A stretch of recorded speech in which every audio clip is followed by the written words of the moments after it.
स्वागतम सुस्वागतम। स्वागत है मित्रों आप सभी का हमारे YouTube चैनल हिंदी साहित्य में। स्वागत करता और आपके मंच संचालन करता है टी निरंजन। मैथिली शरण गुप्त जी का जन्म 3 अगस्त 1886 को चीरगांव झांसी उत्तर प्रदेश में हुआ था।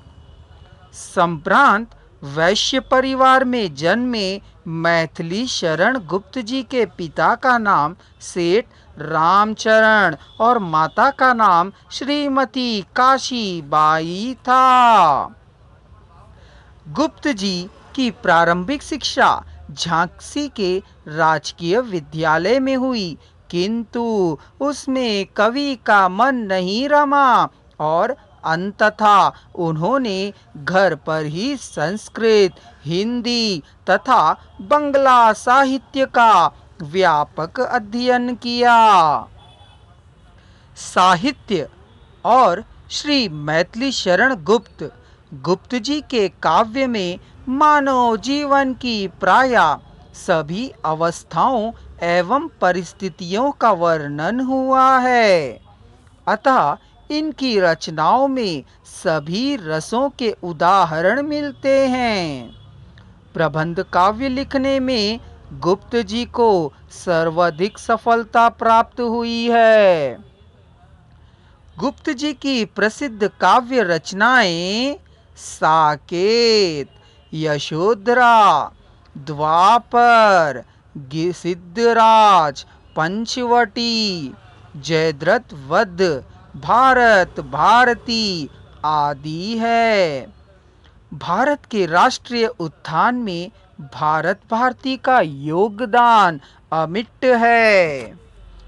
गुप्त जी ने अपनी रचनाओं के केंद्र में संयुक्त परिवार को श्रेष्ठ बतलाया है। साकेत में दशरथ जी का परिवार इसका उत्तम उदाहरण है।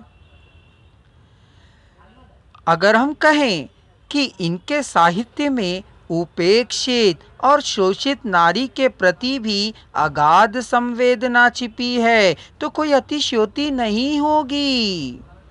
गुप्त जी शोषण मुक्त समाज के पक्षधर थे। गुप्त जी स्वभाव से ही लोक संग्रही कवि थे और अपने युग की समस्याओं के प्रति विशेष रूप से संवेदनशील रहे। उनका काव्य एक और वैष्णव भावना में परिपोषित था, तो साथ ही जागरण व सुधार युग की राष्ट्रीय नैतिक चेतना में अनुप्राणित भी था। गुप्त जी ने 5 मौलिक जो कि अनघ, चंद्रहास, तिलोत्तमा, निष्क्रिय प्रतिरोध और विसर्जन नाटक लिखे।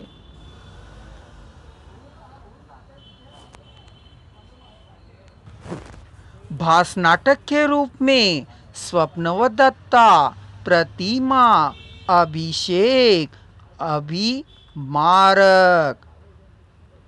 इसी तरह प्रमुख कृतियों की अगर हम बात करें तो मैथिली शुभ चरण गुप्त जी के नाटकों में अनघ जातक कथा से समृद्ध बोधिसत्व की कथा पर आधारित पद्य में लिखा गया एक नाटक है। जयद्रथ वध, पंचवटी, यशोधरा, झंकार, द्वापर, अजीत, भारत भारती, साकेत, विष्णुप्रिया, कुणाल गीत, अर्जन और विसर्जन। मैथिली शरण गुप्त जी का देहावसान 12 दिसंबर 1964 को चीरगांव में ही हुआ।